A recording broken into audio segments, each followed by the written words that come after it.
Radio de Derechos Indígenas, porque solo informado y organizado, un pueblo puede determinar su propio futuro. Tú que escuchas esta emisión de Radio de Derechos Indígenas de Cultural Survival, seguramente has oído hablar de la transición energética y la energía verde. Pero, ¿sabes a qué se refieren estos términos? ¿Cuáles son sus implicaciones y qué relación hay con los pueblos indígenas? En la emisión de hoy vamos a conocer sobre este tema. Nuestro programa se titula Transición energética y energía verde, una nueva fase de despojo de los territorios y los recursos de los pueblos indígenas.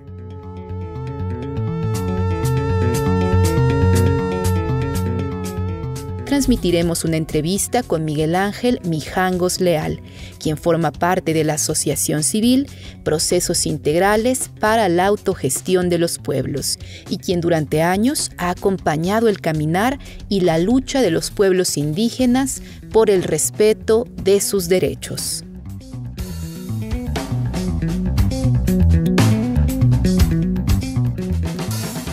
Como escucharás, Miguel Ángel Mijangos se centra en casos ocurridos en México. Sin embargo, estos nos ayudan a comprender lo que está pasando en otros territorios del Abya Yala y de todo el planeta. Comenzamos. Transición energética. Definición. Cambiar de un sistema energético radicado en los combustibles fósiles a uno de bajas emisiones o sin emisiones de carbono, basado en fuentes renovables. Energía verde. Definición. Se refiere a la energía generada a partir de fuentes renovables, por ejemplo, la energía eólica o la solar. ¿Por qué a nivel mundial se habla de la necesidad de transicionar hacia el uso de energías verdes o renovables? La respuesta parece sencilla: para hacer frente al cambio climático y al calentamiento global. Pero primero expliquemos qué es lo que ha llevado a este aumento sin precedentes en la temperatura del planeta. Las causas son muy sencillas, ¿no? Imaginémonos el planeta Tierra más o menos como un huevo, con todo y cascarón. La parte de lo que es la clara la hemos estado haciendo más grande a partir de que pues todo el mundo estamos usando energía vinculada al petróleo, al gas y al carbón, y eso genera gases de efecto invernadero, o sea, gases que van calentando la atmósfera, que la van haciendo más grande, y genera pues un efecto de calor adicional que no está saliendo a la atmósfera. Hace muchos años el modelo de consumo y de producción que teníamos no tenía tanta incidencia con el uso de energías fósiles, como se le conoce al gas, petróleo, carbón. Y bueno, todavía pues, la Tierra tenía muchos mecanismos de compensación para que la irradiación solar una parte entrara y otra parte saliera. Hoy esa parte que está saliendo al exterior cada vez es menor y eso está haciendo que un efecto de calor se esté incrementando en la superficie y eso está generando muchos efectos. Uno de los efectos es que evidentemente cuando se incrementa la temperatura ambiental, pues empezamos a tener un cambio en el comportamiento de todo lo que está vinculado a la vida, a los ciclos de la vida. Hay muchas como manifestaciones que recientemente hemos estado viendo o escuchando en la tele o en la radio, huracanes que de repente se forman en 2 horas, granizos de más de 4 gramos de peso, sequías que se alargan más allá de lo que normalmente estábamos habituados. En fin, una serie de condiciones que son manifestaciones que están poniendo en crisis pues, el hábitat del planeta o el hábitat de las especies que ocupamos el planeta. Y en ese contexto, pues lo que hoy se le conoce como el calentamiento global, que otros llaman como cambio climático, pues va a tener expresión, ya tiene expresiones muy fuertes de efectos donde pone en riesgo condiciones sociales, productivas, económicas y ambientales, pero que yo creo que estamos apenas iniciando una crisis que no alcanzamos a mirar en su contexto más amplio.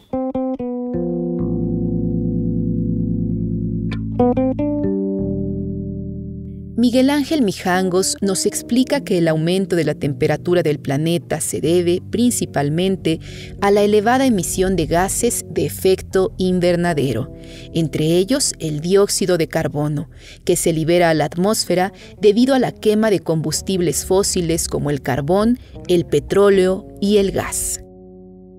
Frente a esta situación, desde el norte global se ha difundido la idea de que para hacer frente a la emergencia climática y ambiental que atravesamos, es necesario dejar atrás el uso de combustibles fósiles, es decir, transicionar hacia el uso de energías verdes o renovables.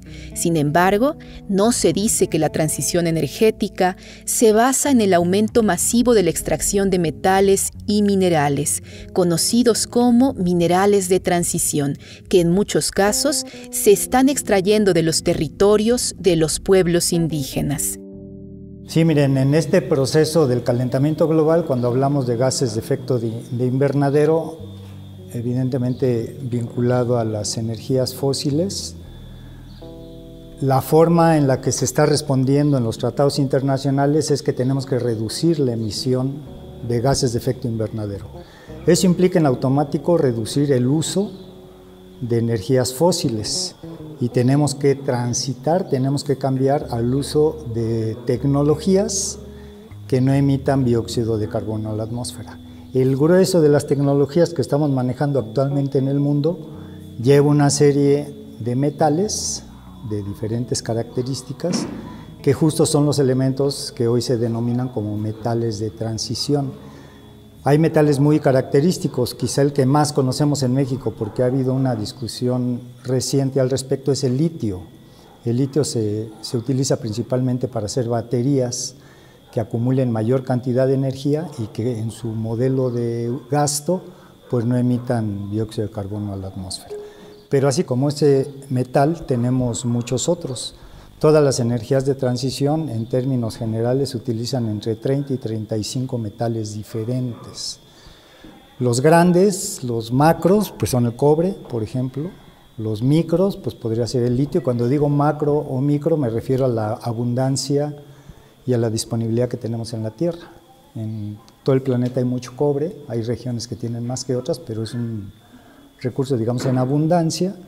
Y el litio, pues muy pocos países, no más allá de 14, 13 países son los que tienen algunos bancos ya identificados, pero que no todos tienen incluso capacidad de explotación en la lógica comercial. Es decir, hay una parte del litio que se da en salares y donde su proceso de producción puede ser muy barato comparado con el litio que se encuentra en tierras arcillosas, donde el modelo de extracción tendría que ser mucho más caro, y eso en términos de mercado pues sí pone en riesgo la posibilidad de utilizar ese tipo de metal.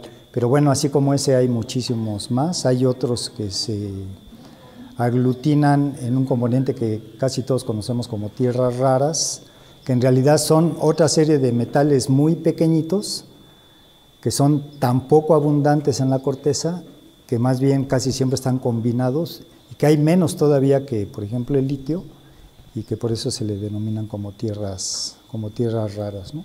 Entonces, estos metales son los que se están utilizando para hacer infraestructura, para hacer tecnología nueva que no emita dióxido de carbono. El único problema es que esos metales siguen vinculados al modelo extractivo tradicional minero, y entonces ahí pues tenemos la misma lógica que el modelo actual. O sea, a mí de nada me sirve poder elaborar una tecnología que no emita dióxido de carbono cuando la tengo terminada, por ejemplo, un coche eléctrico, si en su proceso de transición tengo que usar 3 o 4 o hasta 10 veces más metales con la misma matriz energética, donde tengo que usar diésel, tengo que usar carbón, tengo que usar diferentes componentes vinculados a la energía fósil, y a la forma en la que hoy estoy extrayendo los minerales. Y entonces ahí tenemos pues una contradicción entre lo que nos están diciendo, que es el modelo de transición energética, que tiene que ver con los metales de transición, a lo que en realidad nos va a estar sucediendo cuando entremos ya en un proceso muy álgido, mucho más productivo, digamos así, en el proceso de esta transición. Es decir, en la medida que más vehículos de energía limpia tengamos en el mercado, no vamos a tener menos emisiones de dióxido de carbono, vamos a tener más, porque la energía en transición no está sustituyendo la matriz energética fósil, sino la está utilizando para crear una nueva. Hay una doble destrucción, que ese es el sentido de lo que tenemos que estar platicando. Si en realidad queremos transitar a una economía más verde, a una ecología más verde, aunque se oye medio raro, ¿no?, la ecología verde, pues tenemos que eliminar un montón de procesos vinculados a la matriz energética y al modelo de consumo que tenemos. Entonces, de nada me sirve tener un parque eólico, por ejemplo, que ya está funcionando y que no emite dióxido de carbono, si en su proceso de construcción pues gasto 2 o 3 veces más los metales estratégicos que hoy estoy utilizando para mi proceso convencional. Entonces sí, efectivamente estoy generando un doble proceso de destrucción y no estoy reduciendo la base que me importa, que es la emisión de dióxido de carbono a la atmósfera, que es la que está generando el cambio climático.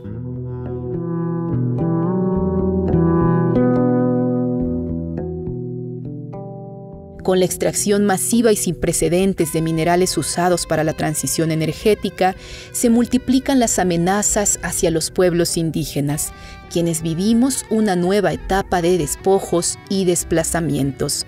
Las empresas mineras repiten viejas prácticas de saqueo y apropiación de tierras, territorios y recursos. Y hay que resaltar, en muchas ocasiones cuentan con el respaldo de los estados, quienes legalizan estos saqueos. Tenemos una ley que permite la incidencia del capital industrial en los territorios. Es decir, tenemos una parte que legaliza la posibilidad de que los pueblos se vean inmersos en un proceso de ceder su territorio, de ceder sus bienes naturales para que estas empresas se establezcan. Entonces ahí hay un primer componente muy importante. Quien piense que en México tenemos una ley robusta que proteja los derechos, está equivocado. Más bien tenemos una ley robusta que debilita los derechos en función de que permite el capital que está vinculado al modelo extractivo que ya sabemos que lo destruye. Entonces es una primera parte. La segunda parte es que las empresas, junto con el gobierno, han estado utilizando diferentes categorías que por alguna razón se discuten mucho desde la lógica de los derechos, por ejemplo, el derecho al consentimiento previo, libre e informado.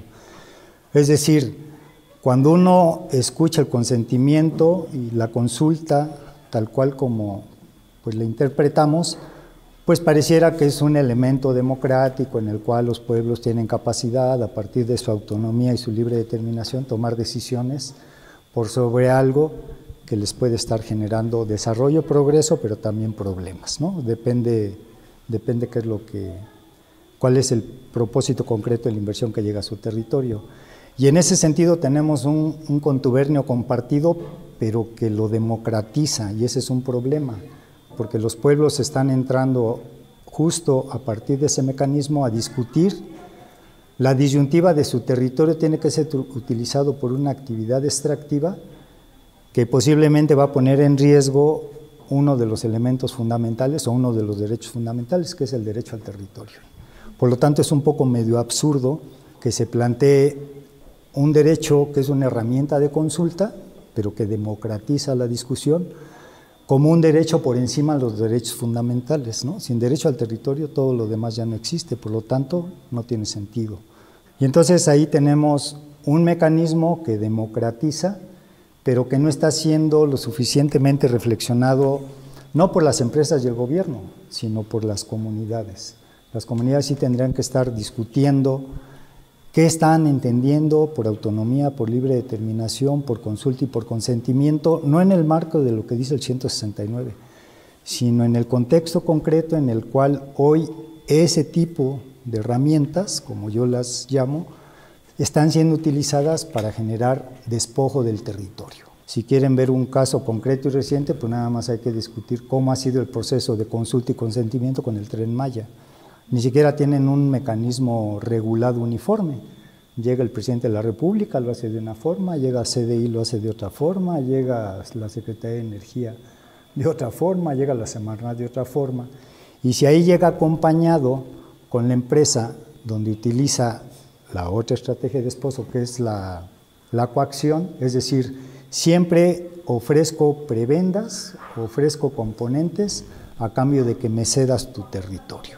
Te pongo la clínica, te pongo la escuela y casi siempre van a estar tomando en cuenta cosas que yo en mi territorio o no las tengo bien establecidas o de plano no tengo.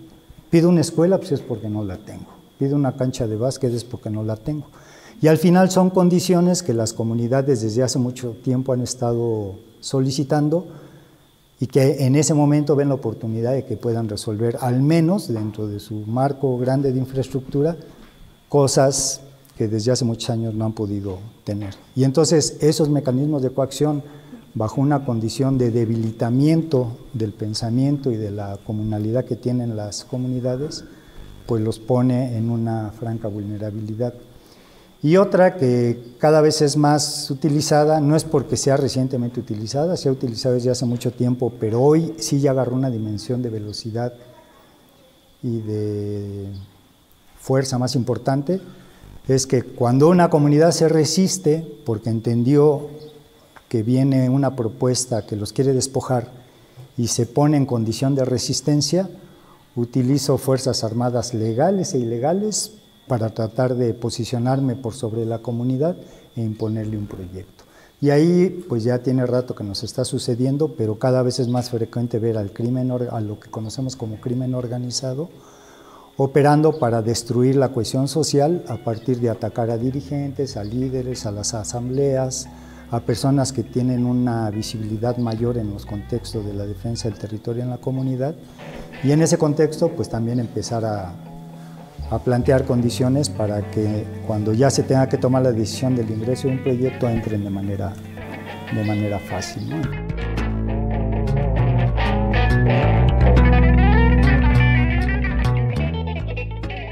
En medio de esta nueva etapa de despojo, pueblos indígenas de todo el mundo están emprendiendo acciones para resguardar sus territorios.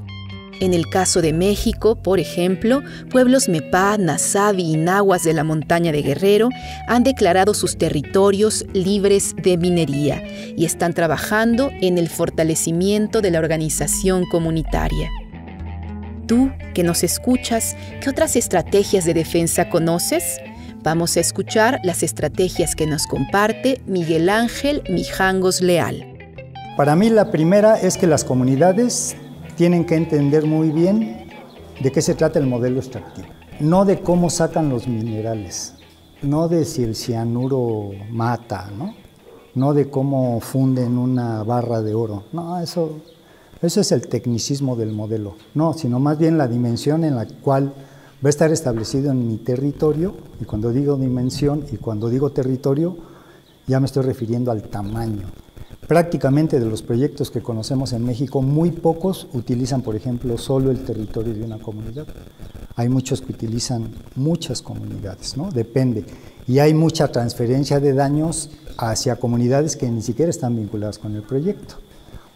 En Guerrero, en el Cinturón Dorado, pues hay 5 minas operando, ocupa cerca de 200 comunidades, hay cerca de 40,000 desplazados forzados en esa zona, con un montón de daños que repercute a las comunidades que están alrededor, de daños a la salud, de las comunidades que están alrededor de la mina. Por lo tanto, si yo me enfoco en una lucha en una comunidad que es donde esté el cuadrito, por ejemplo, de la concesión minera, me voy a equivocar. O sea, no va a tener la capacidad social organizativa esa comunidad para poder contener un proyecto con la simetría de fuerza que estamos comentando. Entonces necesito un acuerpamiento de pueblos. Por lo tanto, tengo que mirar al territorio no como mi núcleo agrario, sino como los núcleos agrarios que están dentro de un ecosistema y en ese contexto ampliar la mirada de protección a partir de la categoría de territorio. Y entonces mi lucha ahí ya se pone más interesante, ¿no? Porque tengo que hacer un proceso informativo con un montón de comunidades donde empiecen desde el origen a discutir qué significa una empresa en su territorio, cómo va a afectar a otros, aunque no estén dentro de del polígono de la concesión de la empresa, y cómo entre todos pueden hacer una lucha organizada donde se protege el territorio en su conjunto. Entonces la visión del territorio a mí se me hace muy importante construirla. La segunda es que los pueblos sí tienen mecanismos de defensa legales que todavía funcionan. Ha habido ya intentos de adelgazarlos o de quitarlos, pero todavía más o menos están funcionando en México. En el contexto del país, el 51% del territorio está en manos de propiedad social, es decir, está en manos de campesinos y pueblos indígenas que son ejidatarios o que son comuneros. Y la ley agraria todavía sigue teniendo partes muy robustas como para que puedan defender el territorio a partir de acciones legales, ¿no? Muy simples. Entonces ahí lo que los pueblos tienen que hacer es hacer, después del proceso informativo, hacer ya asambleas definitorias, es decir, el acto donde ya van a plantear, después de la discusión, un posicionamiento sobre el proyecto que quiere ingresar. Si el proceso informativo funciona como debe de funcionar, pues yo dudo que alguna comunidad se quiera casar con el modelo extractivo. Prácticamente todas las que nosotros conocemos han dicho no queremos minería, no queremos transgénicos, ¿no? Diferentes componentes que están vinculados al modelo extractivo, y con un acta que se lleva al RAN y se registra, se detiene uno de los 20 y tantos permisos que requiere una empresa para poder ocupar el territorio. Entonces es una acción de defensa que tiene que ver con el proceso informativo y luego en el cual ya toman la decisión de negarse a una actividad minera. Si eso luego lo llevan y lo meten en su estatuto para los núcleos agrarios, los bienes comunales, o en el reglamento interno para el ejido, y también lo llevan al RAN al registrar, ya queda como un elemento vinculante ante terceros, de tal forma que cuando llega un empresario minero a mi territorio y se mete, pues literalmente está haciendo una invasión ilegal y lo puedo meter a la cárcel sin ningún problema. Hay otro mecanismo donde los ciudadanos pueden estar participando y eso tiene que ver con los municipios. Los municipios también entregan un permiso de uso de suelo y ahí si solicitan una acta de cabildo abierto, donde el municipio niega el otorgamiento a proyectos vinculados con el modelo extractivo, este permiso es suficiente para frenar la actividad, porque no van a poder hacer ninguna actividad sin que violenten la ley municipal. Si esa acta de cabildo abierto se lleva a registro al diario estatal del Estado, al diario oficial del Estado, pues ya queda también como un documento vinculante y violatorio donde puede tener penas punitivas para quien lo violente. El otro proceso que es muy importante tiene que ver con cómo establecemos un proceso permanente de comunicación entre los pueblos. Es decir, no basta que nosotros defendamos 1 año o 2 años un territorio y que logremos mi acta de asamblea y mi reglamento ya, por ejemplo, vinculado ante terceros. ¿Por qué? Porque las empresas van a seguir insistiendo, cambian de nombre, cambiamos de operadores políticos, cambian la ley y entonces empieza a renovarse la estrategia de cómo entrar al territorio. Me tengo que preparar para cuando quiera suceder eso y tengo que estar claro de cuáles son mis mecanismos locales, cuáles son mis mecanismos nacionales y cuáles son mis mecanismos internacionales. Porque ahí tenemos una pequeña ventanita que nos puede ayudar a defendernos cuando el Estado por sí mismo quiere nacionalizar, pero donde el modelo rompe la lógica de mis derechos fundamentales. Y ahí es donde nos cuesta un poco de trabajo como entender, ¿no?, esta lógica. Por lo tanto, el estar comunicando constantemente, repitiendo la historia, pues poniendo audios, poniendo videos, llevando compañeras y compañeros a que platiquen, haciendo visitas, por ejemplo, algo que le funcionó mucho a la Red Mexicana de Afectados por la Minería, es que nos costaba mucho trabajo al inicio, cuando nosotros pertenecíamos todavía a la REMA, nos costaba mucho trabajo transmitirle a la gente que era una mina. Y entonces un día se nos ocurrió, ¿y por qué no los llevamos a ver una? A ver qué pasa.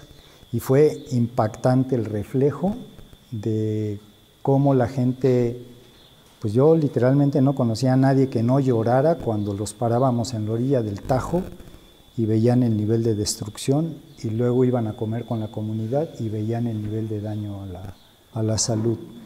Esta acción de comunicación que es visual, que es vivencial, que es tangible, a mí me parece que es una de las estrategias que más rápido refrendan un proceso de defensa del territorio, porque nadie quiere ver su tierra así, ¿no? Entonces, en ese contexto, pues el proceso informativo tiene muchas como directrices. Y otra que nos parece también muy importante es que todos los que se dedican a la comunicación es que también aprendan a tener una visión diferente de lo que están escuchando, de lo que es el modelo extractivo. Porque no estamos entendiendo justo las trampas desde el capital, porque estamos en un sistema capitalista, y entonces con el modelo de consumo estamos justo iniciando un proceso masivo de utilización de bienes naturales que nos los venden desde el lavado verde, pero que no está sustituyendo la matriz energética. Por lo tanto, si hoy no tenían oro en su territorio, pero les tocó la suerte de tener litio, pues tienen una amenaza que va a ser complicada de detener en función de cómo todas las empresas están buscando ese elemento en particular para transitar en la destrucción del territorio.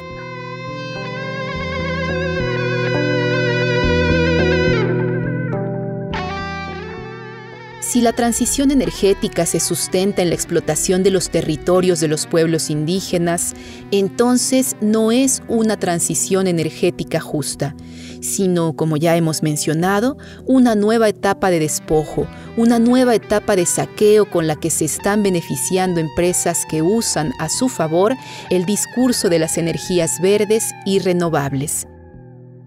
Ante esta situación, es necesario repensar y cuestionar el discurso de la transición energética, así como es necesario proteger a las y los defensores de los territorios de los pueblos indígenas y garantizar el cumplimiento de uno de los derechos fundamentales de los pueblos indígenas: el derecho a mantener la posesión de sus territorios y a conservarlos. Tú, Radio Escucha, ¿qué piensas?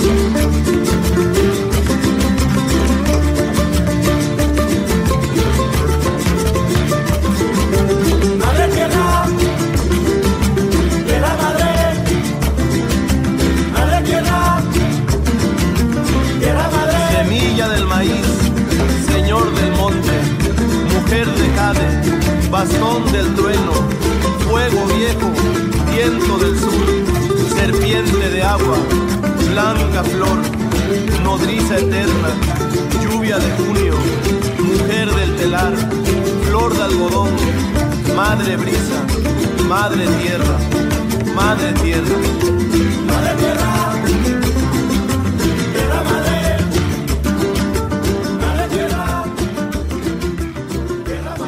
Cuéntenos qué desea escuchar sobre derechos de pueblos indígenas. Búscanos en Facebook y Twitter como CSORG72.